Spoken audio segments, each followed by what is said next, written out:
Welcome to Issues with yours truly, Don Onyenchi here. Well, I'm glad to be with you. I want to believe you've done the needful. Welcome. 27th August 1991, Anambra State was born alongside some other states of the country. That was when retired General Badabosi Ibrahim Babangida was the president and military head of state of Nigeria. And so this year, 2022, Anambra made 31 years. 31 good years. We're happy about it. Happy in the sense that life goes on. Life goes on. Whether we've done so well or not, the fact is, life goes on and the state is intact. In the purview of God, in the presence of God. And of course, we have a government that everybody, every citizen of Anambra State trusts, mostly because of the personality of the governor, a time-tested resource person, a professor, a former governor of the Central Bank of Nigeria, a global consultant on development economics, special advisor, chief economic advisor to the president of this country, and so on and so forth. So, where were us yesterday? How have we fared? Where are we today? And what's up there tomorrow? In this program today, we are laying emphasis on rural development because it's critical to development.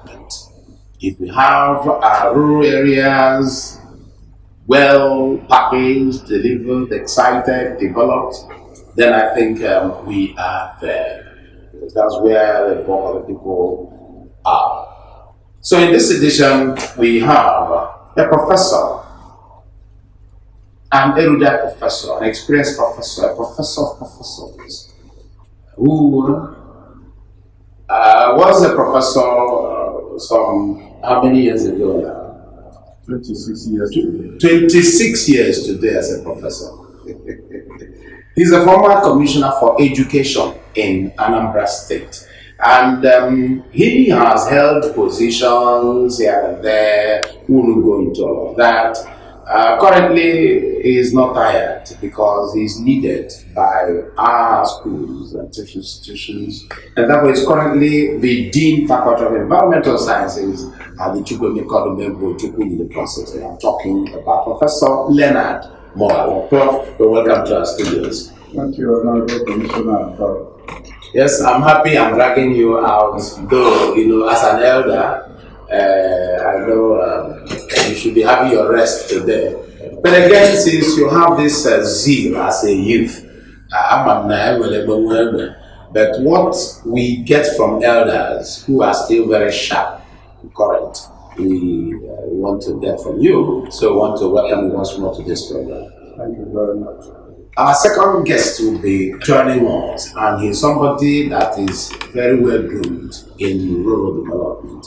When it comes in, I'll let you know, just in case you didn't hear our promote of this program. Now, Prof, let us look back to the creation of Anambra State 31 years ago.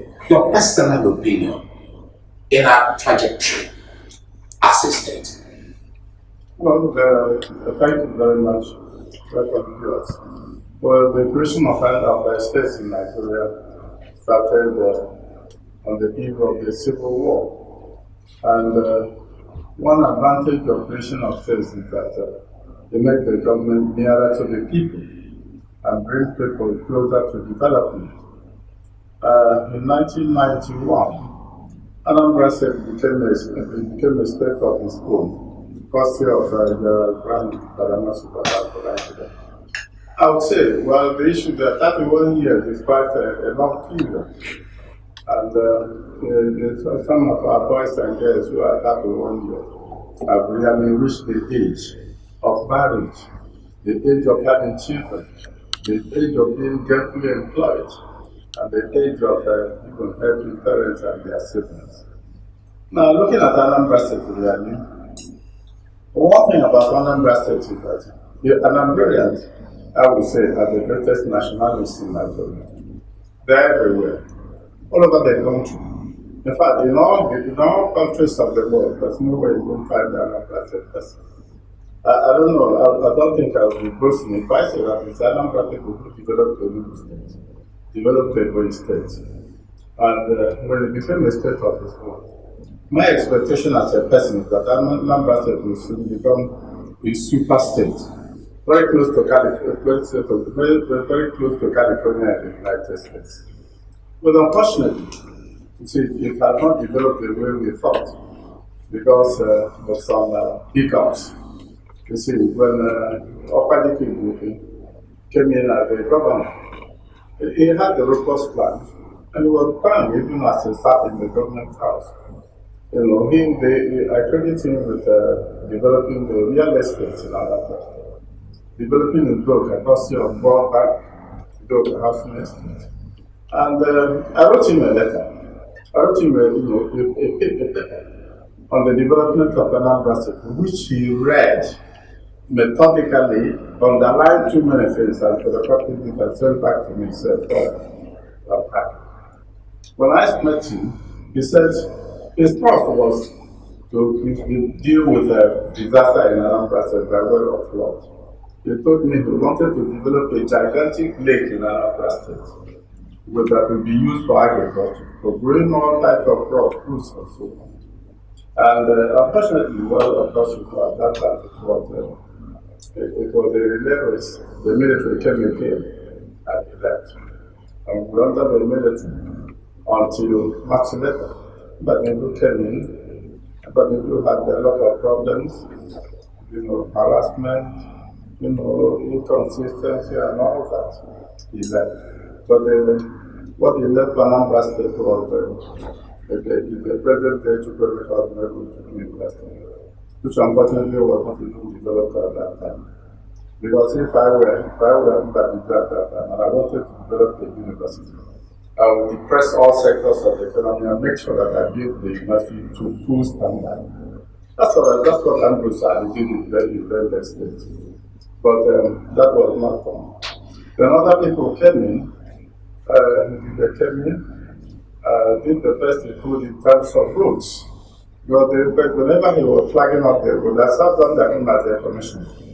Whenever he was flagging up the road, he would tell Anambra that he's building a road that will last for 15 years. And I would say that is true up to today. As some of the roads he built have not been corrected. Some of them have not even developed potholes. Then Peter came in. Peter had a check out the history in Anambra State. He came in, he was impeached, he left, he went to court, came back. And he did the best he could. He did very well amongst them. He did a number of routes, urban and rural.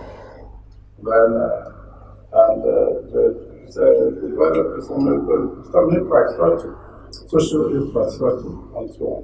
But then he left. And Obiama came in. You see, Obiama came in. I must say, he tried his best too. Because the first thing he did was to mark all the roads developed by Peter and Peter. I think it was necessary for a community that drives recklessly, because you drive on your lane. But I will say, I must say that what he did that impressed me was that he equipped and accredited the technical colleges. Because when I became a commissioner, I went to one technical college. I established 11. Although the technical colleges were not accredited, they were not equipped until Obiama came. So I'm building houses, building structures in those technical colleges. And much more importantly, the Anambra Airport, which he did, and he left. Then so the Professor Soludo came in. Professor Soludo has been angling to be the governor of Anambra State. To give Anambra State the state of his wealth of knowledge and experience, that both at the governor of the central bank and at the well-informed development economics.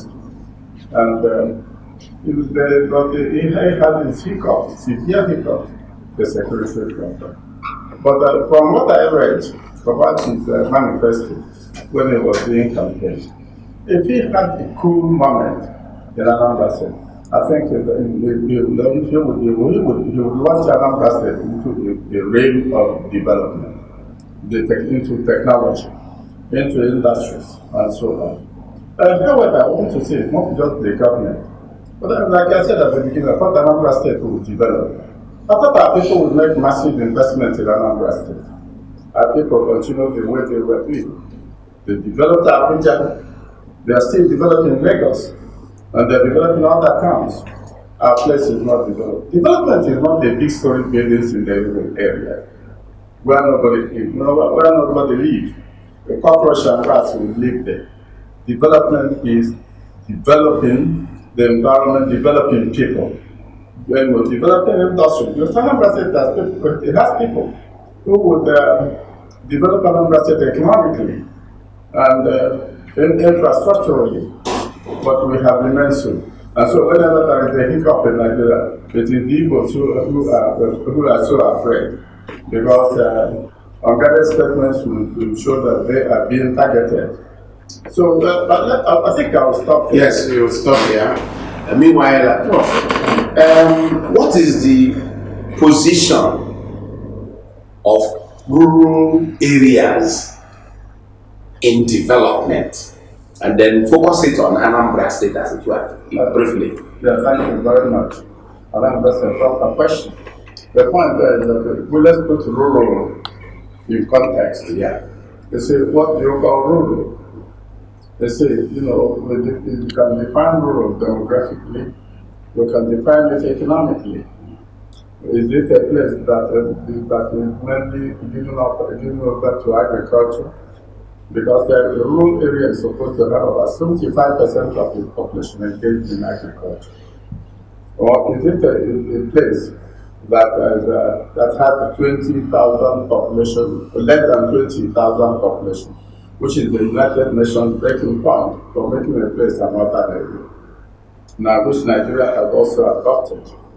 So if you look at Anambra State really in terms of these scenarios, you will discover there are communities in Anambra State that don't have up to a population of 20,000. Yeah. But they have all the indicators of urbanity.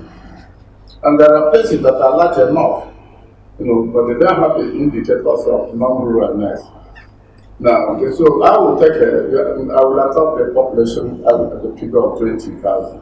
Okay. Yeah, for our rural areas. 20,000? 20,000, that's what the United Nations regards as an urban area. And the reason for it is that the population of 20,000, the population itself living there would have been distinctive enough that to be engaged in so many, so many activities. So sorry, other than just primary. So 20,000 you're mentioning is a kind of population benchmark or something. Yes. Okay, not the totality of the population of Anambra State that is living in the rural areas. No. Okay, because I know that around now we may be hitting about 7 million in population. Though. Well, that's the gross population of Anambra State. Yeah. But these are estimates. Okay, that's assessment. But what you're talking about is a kind of definition. Yes. From the UN. Okay, what is rural? Yes. Okay. So, however, from the time Anambra State was created in 1991, Anambra State was more rural than it is today. Okay. The simple reason being that, a lot of people were in the villages. Yeah. You see, engaged in agriculture, primary production. Yeah. Whether they're rearing animal, fishing, or cultivating crops. Now, but today, the ruralness of Anambra State is undergoing a severe evolution, transformation. The simple reason being that Anambra State that creates by law urban area. Yeah. For example, if you look at the note, is that the Anambra State has declared it an urban area. Okay. Onitsha has been urban for a long time. Yeah. Awka has been urban for a long time. The other application is that the federal government regards all the headquarters of all the local government areas in Nigeria as urban. Okay. And what this Meaning to that is that the town planning authority, the Anambra State Fiscal Planning Board, they are the center of the community that is the local government headquarters. From there, a diameter of 5 kilometer radius of 5 kilometers is regarded as urban by the federal government. And even though the 1992 Urban and Regional Planning Decree has not been adopted by the state, it was an issue of great controversy, even in the National Assembly. And that is why many of the local government headquarters in Anambra State are not planning areas. So, but the issue there is, if you look at my local government, Nnewi South, my place falls under that 5 kilometer radius. And therefore, if you start any structure there, the Anambra State Fiscal Planning Board may come and say, stop work order. Yes. So to that effect, they regard those areas as urban. And that is at the instance of the federal government, because the federal government regards all the headquarters of 774 local government areas in Nigeria as urban. Okay. Yeah. But again, in Anambra State here, under the PWD administration, he invited the UN Habitat. They came here and developed a structure plan for Oka, Nnewi, and Onitsha. And the structure plan for Oka, we have a radius of 15 kilometers. So from here to very close to Oyagrabag is urban. Like that, Umau is there, Nibo, all of them are there. Part of Umbu, they're all there as part of Oka Capital Territory. Another capital territory ought to be developed within the confines of urban development. And that is why the Anambra State Housing Development Corporation is citing estates in all those places. Yeah. The whole of Ishiaku is under that. Now, so that's one. For there, which is 10 kilometer radius. For Onitsha, it is 15. It's just like water.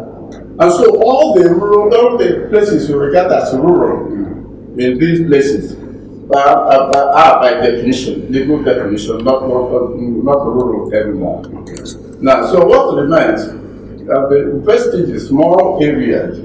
You see, Ihala, for example, is urban. You see, and so on. So the issue there is that the terms of rural development, people always see rural development as building roads. The roads are important, but they are not the major indicators of rural development. The roads give people accessibility. Yeah. That will give you accessibility so that the rural people can always sell what they produce on their farms. Yes, because, you've gotten into another area of focus, which, of course, is good. Just get into it.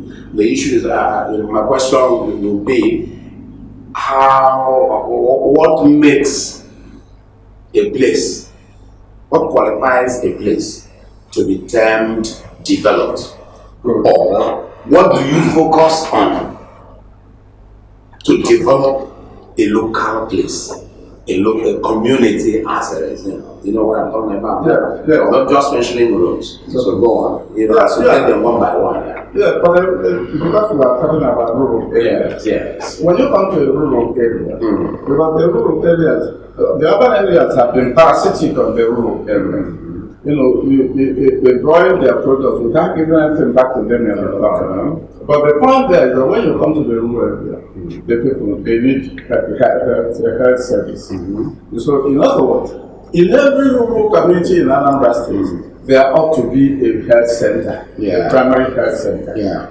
Then in every rural community, which we have now, okay, every community has a health center, at least one. Okay, right. Some big communities have 2 or 3. Yeah. Okay. Now they ought to have, education, access to education, at least the primary level. Okay. But the point there, that's why it is a little bit intriguing to define the rural or urban area in Anambra State. My small community, very small indeed. We have all the indicators of urbanity in Britain. You see, I'm working on a book on an organization in Anambra State now. Okay. You see, if you look at my small community, in Britain, if you have a the parish church. Okay. It's one of the As in church, right? Yes, the church parish. It's part of development. Okay. You should have a primary school. Okay. Not necessarily a secondary school, because secondary school is the second order service in education. Okay. Yes. Then you should have if electricity is there, fine. Good connection, roads, and so on. And then we develop people, human development. Okay. Even if they are engaged in agriculture, development, does fertilizer get to them? Okay. Do the inputs into agriculture get to them? Yeah. All the extension services rendered by the Ministry of Agriculture under Apara regime, they are no longer there. Yeah. Okay. Because these people ought to be guiding the farmer, particularly now that we are in climate change, experiencing severe climate change. They ought to be there to guide the people. When do you plant? You say, what type of thing do you plant? Soil evaluation. It's not all crops that you can plant everywhere. So these indicators there, of course, a church is there, a market is there. And then you have a developed rulership, either under the president. Now we have the president, before it was the government of the elders. Yeah. Yes. So there must be paraphernalia of the governance. Yeah. There must be human symbol of human development, education, health, and quality of life, water. Okay. Because if you look at Anambra State now, all the flowing streams are now brown. You can't use them anymore. Because we are engaged in very severe bad land management. Look at your place. That stretch, that wetland between you and Obado. Yes. It's all brown. That is our Buku and Obado, yes. Look at Idemili River, brown. Look at Afala River, brown. Look at the Olas, brown. So those streams and the river sustain people before the real, what we call real. I do not call it real development. They were there and they sustain people. I was fishing water from those streams, when I was a young boy. So the point there is that because the real development in Anambra State, rural development is experiencing hiccups, problems. Now, which community has the rural water supply now? They drill a borehole, after 6 months, it breaks down. The community will try.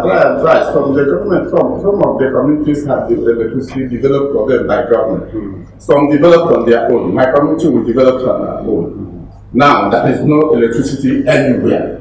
If a woman harvests cassava in the village and want to create for garlic, there's no electricity. So what we're getting here, what we're talking about is those essential services that will make up. Yes. These are what you're mentioning. Yes. The assessment of them is okay, but we're trying to signpost some of those cardinal issues we must focus in development. Okay. I know that water supply by public, management is difficult these days. A lot of people apply for them and all that. But the issue here is we're trying to see where the current government should focus on. Okay. You understand? Yeah. Okay. We've bemoaned the past.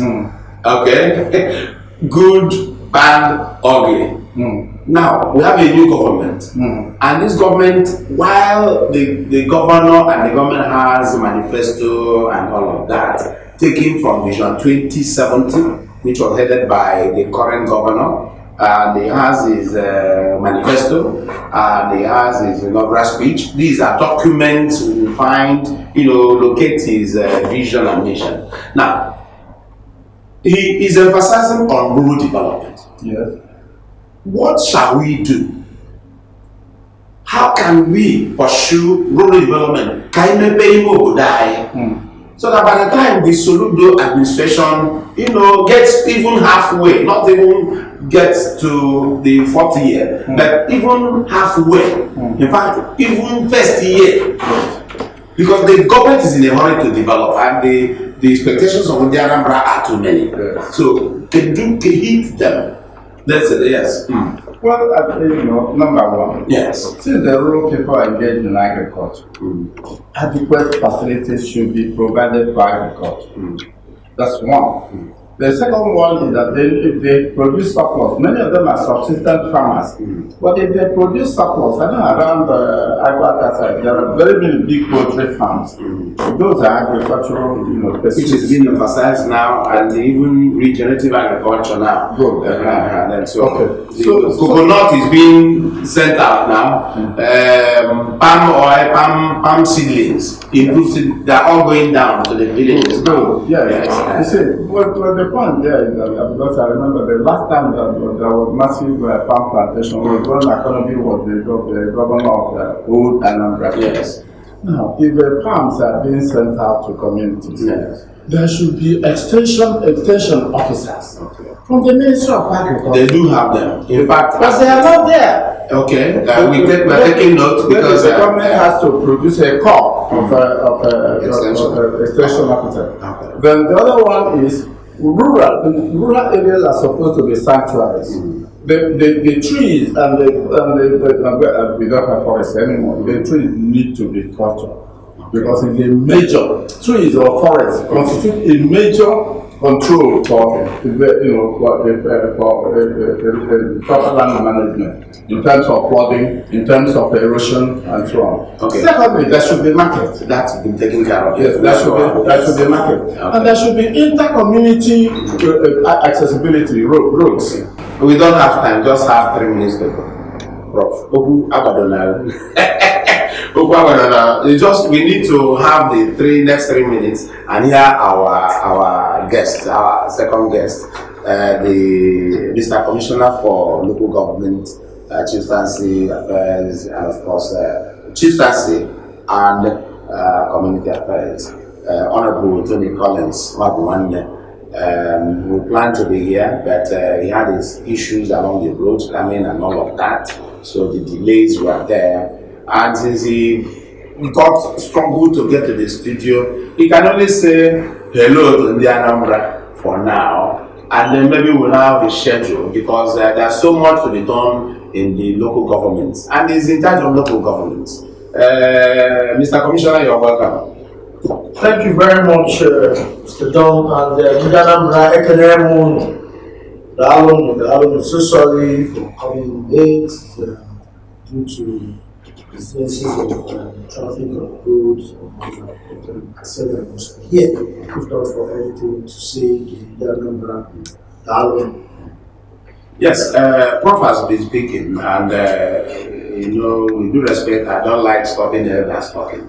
Like Prof. If you can come, and I hear the but before we tie up, in the next 2-3 minutes, we are running of this program. I wish we can extend it, but it's not possible. So in a nutshell, Tony, what is the focus of government at the rural areas? We are celebrating Anambra at 31, and then is there any package for developing our rural areas? Simple. Maybe within 1-2 minutes.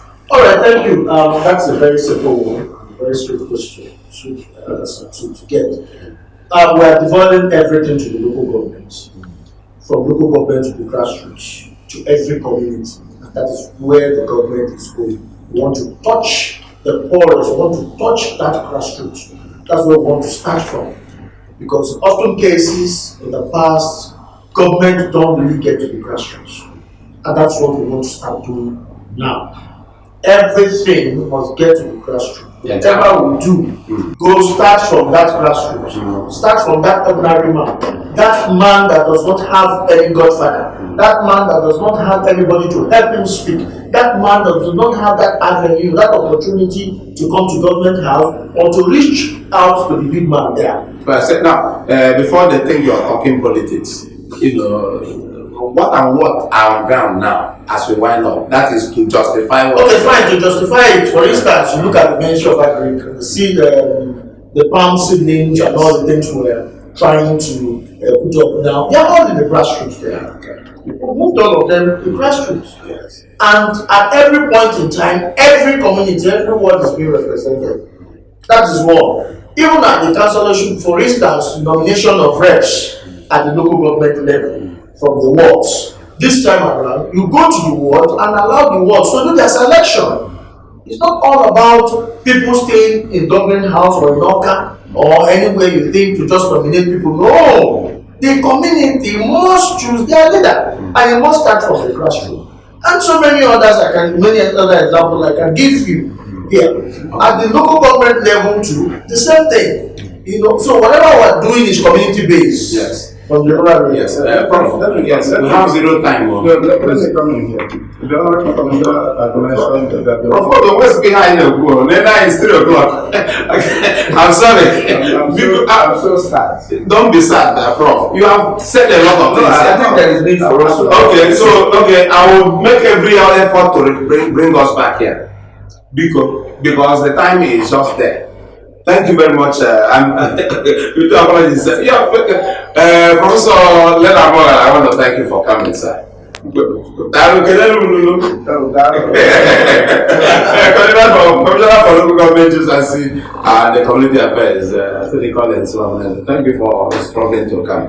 We'll reschedule this. Sure. And if I will reschedule this. Thank you. I remain your student Don Onyenchi. I'd like to say too. Thank you.